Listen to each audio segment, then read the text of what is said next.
Hi there! This was a heavy week, right? In terms of content, but also in terms of really starting the teamwork. Module 3 is known to be challenging.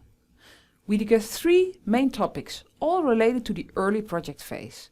First of all, we saw the importance of stakeholder involvement. Next, it was about opportunity framing, and we concluded with risk management. One of the risks we identified for this MOOC was the difficulty of getting you involved in the teamwork activities. Having to do teamwork is quite special for a MOOC, but we strongly believe in it. We see very active teams with great discussions, but many others are struggling on how to start cooperation. Well, just make a start by organizing your teams and proposing ways of working. It's all about communication.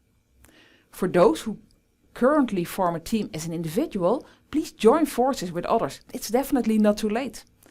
So far, we numbered the active teams in the team tool. In Unit 3.4, we coupled those teams to other teams for the peer review, and we will continue to do this when new teams become active.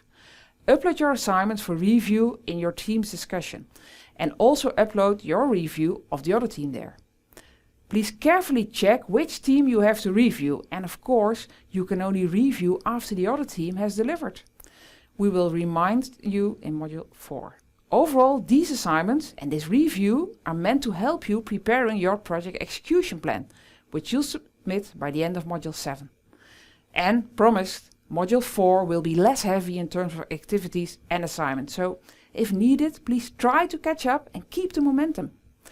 To conclude this week's feedback, let's have a look at some content. When defining risks, please remember that the correct formulation of a risk is built up from a cause, the event itself, and a consequence.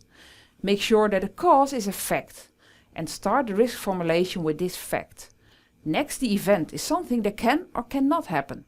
And lastly, the consequence is the effect of the risk on the delivery of your project. And don't forget the upside, the opportunities. Considering the opportunity statement, one of the pitfalls of defining an opportunity statement is that you converge to a solution too soon and hence miss the real opportunity. Make sure this will not happen in your projects. And last but not least, the stakeholder maps. We saw very nice examples from various teams.